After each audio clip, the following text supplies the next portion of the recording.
Pack आहे, म्हणजे हा गुळ चुना याच्यामध्ये यूज केलेलं काम आहे ते. हे पूर्ण दगडांना पॅकिंग आहे शिशाची, आणि त्या दगडामध्ये सिमेंट नाही, चुना नाही, काहीच नाहीये. आज बघू शकता, असं वाटेल की सहज जाईल, पण बरोबर उंबरठ्याच्या वरती शत्रू आलेला किंवा कुठला माणूस आलेला तर त्याला तुम्ही इथून त्यावेळेला उकळतं तेल किंवा उकळतं पाणी, सर्वात भक्कम आणि मजबूत असणारा हा हनुमान गेट आहे. ही जर निघाली तर हा दगड खाली जाणार आहे.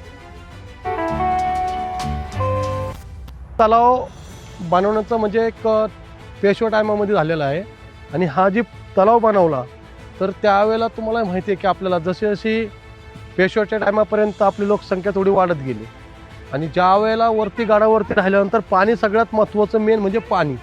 तर पाण्यासाठी आणि जी खाली त्यांनी गेट बांधायला सुरुवात, त्यावेळेला दगड सगळा इथला खाली नेला, एवढा काही दगड होता तो खाली इथून नेला. आणि त्याच्यानंतर एवढंच करून नाही राहिले तर तलाव पण बांधून घेतला.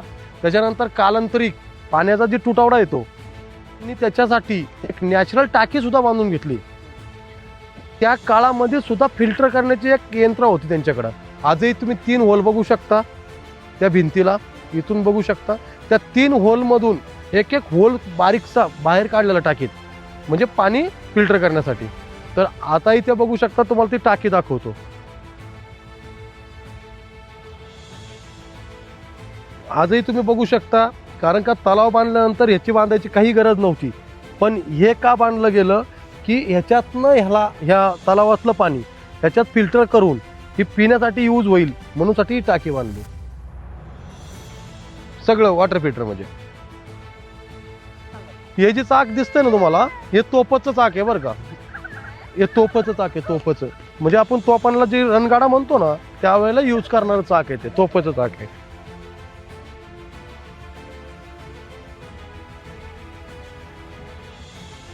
हे जर तुम्ही बघितलं तर तिथं जावा आणि खाली हात टिकून आतमध्ये किती खोल आहे ते.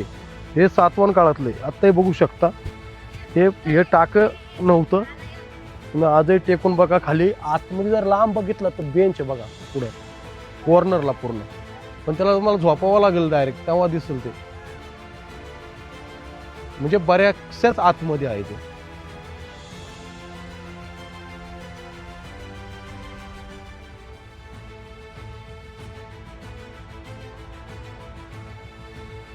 असं म्हणलं गेलं की ह्याला जुळ्याचा आऊद म्हणलं गेलं. जुळ्याचा आऊद म्हणजे कसं की हे दोन्ही कसं आहे की एकदम जवळ आहे, आणि दोन्ही त्यावेळेचे खूप मोठे आहे, म्हणजे आत्ताही खोल पण भरपूर आहे. आणि यातला जी कातळ, जेवढा काळा दगड निघाला तेवढा दगड आपण खालीच नेलेला आहे बरं का कामासाठी. आणि जी त्यांच्यामध्ये असणारी जी गुफा आहे छोटीशी इथं समोर, हां, तर ही पूर्णपैकी सातवाहन काळातली आहे. म्हणजे आपण विचार केला तर आपल्या आत्ताच्या महाराजांच्या टायमातली नाही आहे. सातवाहन काळामधली जी गुफा आहे, आजही पिलर त्यांचे त्यावेळेचे छेनी हातोडीचं काम आहे.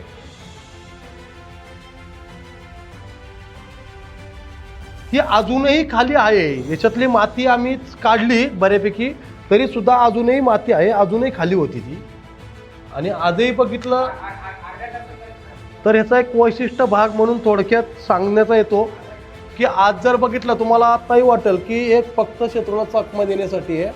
ह्याच्या आतमध्ये जी तुम्हाला दारुगोळा म्हणतो आपण, जे तोफासाठी, ते एकदम सुरक्षित ठेवायचा असतो, तो ठेवला जायचा, हे बंद केलं जायचं आल्याला, जेणेकरून माणूस तो परत इथून बाहेर जायचा, त्याला माहीत पडायचं नाही आतमध्ये काय. ज्या वेळेला तुम्हाला लागतं त्यावेळेस तिथली 2-4 दगडं काढून तुम्ही त्यातला घेऊ शकता. म्हणून त्याच्यासाठी हा आतमध्ये असणारा. आणि प्रत्येक गोष्टीला महाराजांनी, प्रत्येक गोष्टीला, प्रत्येक टायमाला जी गोष्ट जिथं योग्य आहे तीच वापरली गेली. कारण का हा सर्वात महत्त्वाचा, म्हणजे जर शत्रूच्या हाती लागलं तर गड अख्खा उडू शकतो. तर आपल्याला वैशिष्ट्य काय म्हणायचं आहे की जी महाराजांनी जे काही आपल्याला सह्याद्रीत जे काही मिळाले ते सगळं काही सातवाहन काळामधल्या गुफात आहेत, पण त्यांना योग्य तो दर्जा दिलेला आहे त्या जागेला. आता मी जसं सांगितलं तुम्हाला, लक्ष्मी कुटी तर खूप मोठी आहे भयानक, आपण जाणार आहे तिथं, पण त्या कुटी गेल्यानंतर लक्षात येतं आपल्या की कशी, म्हणजे आतमध्ये 5 रूम, त्याच्यानंतर एक हॉल, परत मोठा हॉल, आणि असणारा सगळा भाग आहे ना त्या सातवाहन काळामध्येच बनवून घेतलेला आहे. वाटतात तुम्हाला या, तर ह्या पूर्णपैकी जे कॉर्नरच्या आहेत त्या चौक्या बनवल्या होत्या त्यावेळेच्या. म्हणजे प्रत्येक बुरुजाच्या प्रत्येक अंतरावरती सुरक्षा भरपूर होती. हा जी इंचुकडा आहे तर हा इंचुकडा त्यावेळेला की लोक काय म्हणले जातात की बाबा ह्या इंचुकड्याचा जी भाग आहे तर इंचुकड्यामध्ये त्यावेळेच्या काळामध्ये ज्या वेळेला इकडं काही मोठं शत्रू आपलं युद्ध झालं किंवा कुठलं काय झालं तर त्यावेळेला आपले जी घरातली बाया माणसं वगैरे काय असायची ते पूर्णपैकी पहिले घरचे लोक तिकडं पाठवून द्यायचे खाली इंचुकड्याच्या साईडला आणि जो खालचा भाग आहे जो जी रातचं टोक आहे तर टोकावरनं मी तुम्हाला पहिलं सांगितलं की तिथून पूर्ण लक्ष ठेवण्यासाठी होतं तो भागाला आणि हा जी भाग आहे आताच्या नंतरच्या काळात झालं कारण हे दिवाल होतं पूर्ण पॅक होतं आणि खाली उतरण्यासाठी एक निमुळती वाट होती आतमध्ये तिथं पण घरं होती त्याच्यानंतर त्यांना यूज करण्यासाठी पाण्याच्या टाक्या पण होत्या पण हा जे बुरुज होता तर ह्या बुरुजावरनं पहिलं आपल्याला साईडचं सगळं दिशा कळायच्या त्याच्यासाठी तो आपल्याला जास्त महत्त्वाचा म्हणजे इंचुकडा या किल्ल्याचा एक मोठा एक आपण जर म्हटलं तर एक कधी बुरुजच समजायचं म्हणजे पहिलं जे व्हायचं तर ह्याच्यावरनंच आपल्याला सगळं काही कळलं जायचं की हालचाली कळायच्या बाजूच्या आपल्याकडं जी काही म्हणजे आपले सिप्टिक म्हणून जे आपण तिकडे खाली न्यायचं समजा आपल्याकडे वेळ आली की बाबा आता गड जाणारच आहे आपल्या हातातून तर त्यावेळेला आपण आपली माणसं खाली उतरून घेऊन जायचे पलीकडून खाली उतरवायचे म्हणजे इकडं आपल्याला समजलं आता गड गेला तर मग आपण आपली माणसं सुरक्षित खाली उतरून घ्यायचे तर तुम्हाला माहिती आहे की बाबा त्यावेळेला समजा माणसं खाली उतरायची कशी आता लेडीज काय द्वाराने उतरू शकत नाही पण त्यावेळेला तुम्हाला माहिती आहे की आपल्याकडे एक पाळण्यासारखी सिस्टीम राहायची त्याच्यात बसून दोरी आपण पवऱ्यासारखे सोडून द्यायचे खाली म्हणजे त्याच्या आणि ते यूज करायचे काय झालं लढणाऱ्यांना तोपर्यंत बळ राहायचं निदान आपली माणसं सिप्टिक आहे इथं असणारे 2 शिलेदार तर भक्कम आहे त्यामुळं तोपर्यंत ठीक आहेत जर वेळ आलीच तर ते त्यांना खालून बाहेर काढून घ्यायचे आणि तुम्हाला माहिती आहे गड जाता जाता आपल्याला त्यावेळेस एक महाराजांकडे एक नीती आपल्याकडे होतं की मग त्यावेळेस गड आपण जर सोडून चाललोय आपण निघालो तर आपण काय करायचं पाण्याच्या टाक्यांमधून सगळ्या विष टाकून द्यायची म्हणजे जो आल्याला जरी शत्रू आहे वरती तो जरी गडावर राहिला तरी तो 2 दिवसामध्येच त्याच्यात पूर्ण हत्ती घोडे किंवा काय ते पूर्ण बेदार होऊन जायचे किंवा त्या पाण्याने उलट्या होणं जुलाब होणं म्हणजे आजार प्रसन्न होणं त्याच्यासाठी ते हे करायचे आणि आजही विचार केला तर काही लोक काय आपल्याकडं जी शिक्षा व्हायची की बाबा त्या एखाद्या फितुराला त्याचा हातपाय बांधायचं पोत्यात टाकायचं आणि फेकून द्यायचे बरोबर तर जे होत होतं ते हे कुठंही नव्हतं हे फक्त रायगडलाच केलं जायचं रायगडच्या टोकावरनं कारण का जसं आजही चाललेलं आहे की राजांकडं पण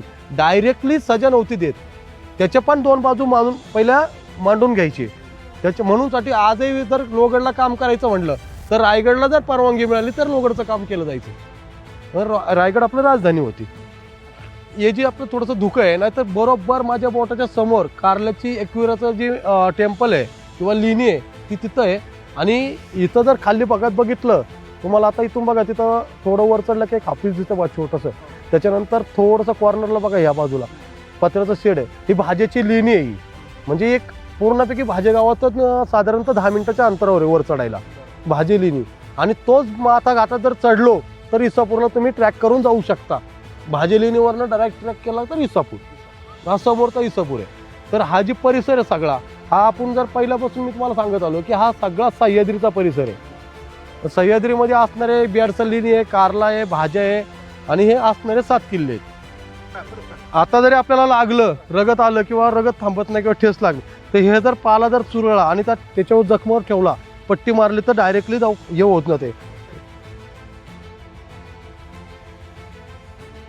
पण हा जो भाग दिसतोय तुम्हाला सगळा तर आपल्याकडे आजही माहिती आहे आपण शिमग्याला होळी पेटवतो तर ती त्यावेळेला जी काही गडावरती राहणारी लोक आहेत ना ती सामूहिक होळी इथं पेटवली जायची म्हणून तिला आजही होळीचा माळ म्हणतात आणि लक्षात म्हणजे या जागेचं जे महत्व आहे की होळीचा माळ म्हणजे इथं होळी पेटवली जायची मंदिराच्या पुढं असती काही मोकळ्या जागेत सुद्धा डिकमळ ठेवले जायचे त्याला ती पंत्या ठेवल्या जायचे त्याच्यामध्ये हा ते डिकमळ आता आपण जवळपास इसापूरच्या थोडंसं ते इसापूर सांगतो की जसं जवळपास आता इसापूरच्या बरोबर लेवलला आहे बरोबर आता मग अशी ती सांगितलं की आपल्यातल्याच काही लोकांनी इसापूर म्हणजे लोहगड घ्यायला आलेले इंग्रज ते तरफडून गेले 10-12 महिने झाले पाऊस काळा चालू झाला ते भयानक थकले पण त्यांना काय लोहगड मिळाला त्यांनी काय केलं नंतर आपल्यातला कुठला तरी घेऊन त्या इसापूरवरती तोफा चढवल्या मोठ्या आणि त्या तोफांनी सगळा येणारा भाग आहे सगळा उडवला गेला हे सगळं काय उडवलं त्यांनी म्हणजे त्यांना कोणतरी सामील झालं ना रस्ता वगैरे दाखवले ना रूट दाखवले ना जसं संभाजीराजांना पकडण्यासाठी संभाजीराज सापडले असते का लगेच एवढ्या वेळात? शॉर्टकटचा रस्ता कोणी दाखवला, काय केलं, म्हणजे सगळ्या गोष्टी. तर त्याच्यातून त्याच्या तोफा आल्या, तर त्याच्यानंतर एक गड उडाला गेला, सगळ्या तटबंद्या तुटल्या गेल्या आणि मग असणारी घरदारं तुटली. त्याच्यानंतर तो आपल्याला गड सोडावा लागला. आणि इंग्रजांची आशा काय होती सगळ्यात, की सुरतीची लूट, म्हणजे ते फक्त लुटायलाच आले होते आपल्याला. इंग्रज काय करायला आले? ते लुटायला आलते. आणि मोगल जे होतं औरंगजेब आपल्याकडून राज्य करायला आलता, म्हणजे तो आपल्याकडे राहायला आलता. म्हणजे असा विषय होता. याचे दोन फायदे, म्हणजे इंग्रज लुटून न्यायला आला आणि तो आपल्यावरती राज करायला आलता. म्हणून साठी तर इंग्रजांनी काय केलं, शेवटच्या क्षणाला पार तोडमोड केली. आज रायगडचं सुद्धा नंतर काय झालं, रायगडचं सिंहासन सुद्धा जळत होतं कितीतरी दिवस. म्हणजे अशा काही गोष्टी आहेत की आजही या गडांचा जर विचार केला तर आवळे जावळे गड सुद्धा म्हणलं जायचं. याला दोन्ही गडाच्या मध्ये आलो तर याला गायमुख खिंड पण म्हणली जायची. कारण का खालचा जे परिसर आहे अख्खा परिसर झाडांनी आपल्याला होता. आज तुम्ही रेल्वे बघताय, आज रस्ते बघताय किंवा गाड्या, घरं, काही नव्हतं पहिलं. भयानक जंगल. जे त्यांच्या तोफ्याचा जी गोळा यायचा ना, तुम्हाला प्रश्न असा पडेल की बाकी का नाही, कारण का तो गोळा यायचा ना, तो वरतून जायचा. आणि या शिड्या, ही कुठी वगैरे हे कसं वाचलं माहितीये का, कारण गोळा यायचा ना, तो वर जायचा निघून, म्हणून या वरच्या तटबंद्या तुटल्या गेल्या. बाकी लक्ष्मी कुठी वाचली आहे, त्याच्यानंतर तुमच्या शिड्या अख्ख्या दरवाजे वाचले, कारण का गोळा वरती गेल्यामुळं ते वाचलं गेलं.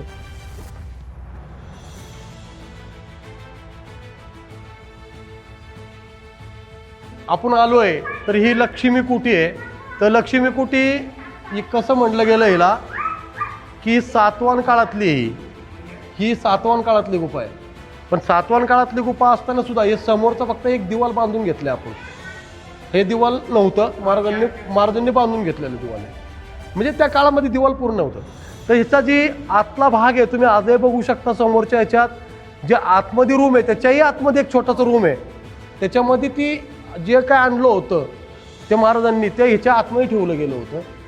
आणि याच्यानंतर ह्या जी 5 रूम आहेत, ह्या 5 रूममध्ये सुद्धा पूर्णपैकी अनाज, म्हणजे सगळं अन्नधान्य, पूर्ण क्वार्टर फुल्ल होती. कारण का आपल्याला माहिती असतं की गड किती वेळाला कोण आपल्यावरती हल्ला करेल किंवा किती वर्ष लढवायला लागेल.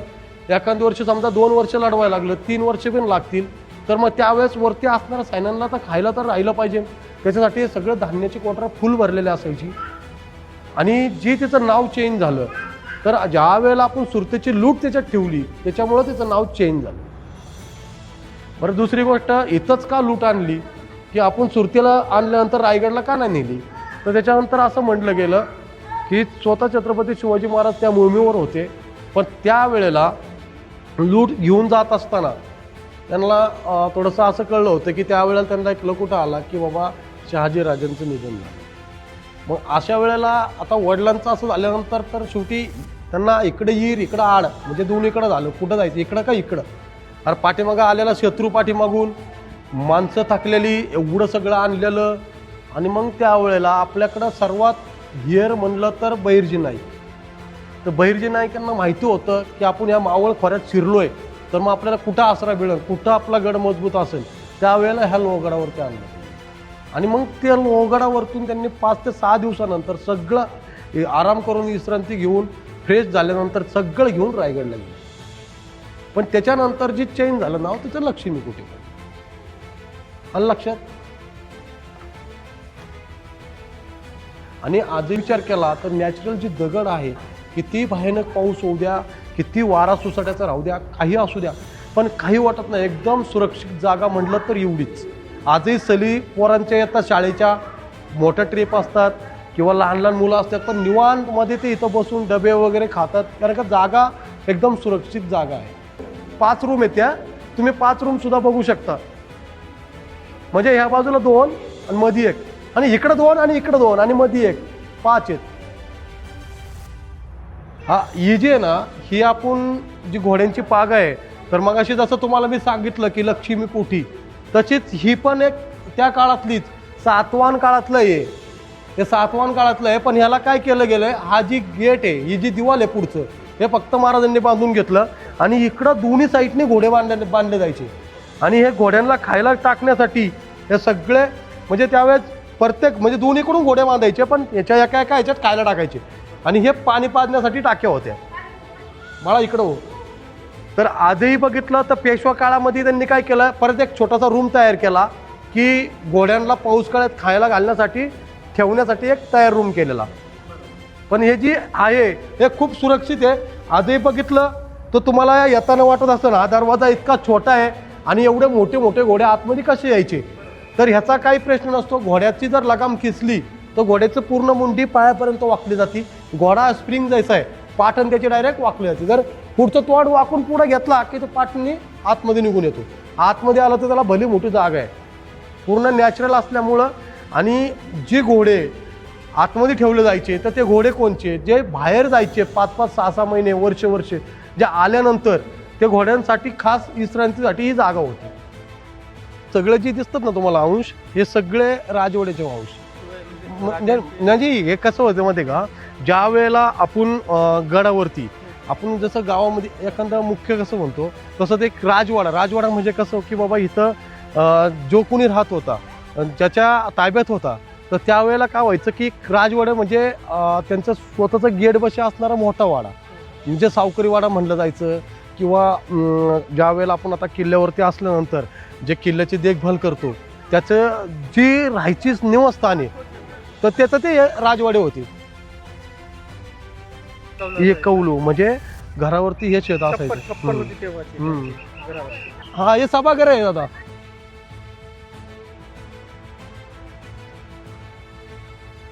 छत्रपती शिवाजी महाराज की जय. सिंहासनाधीश्वर राजाधिराज छत्रपती शिवाजी महाराज की जय. संभाजी महाराज की जय. हर हर महादेव.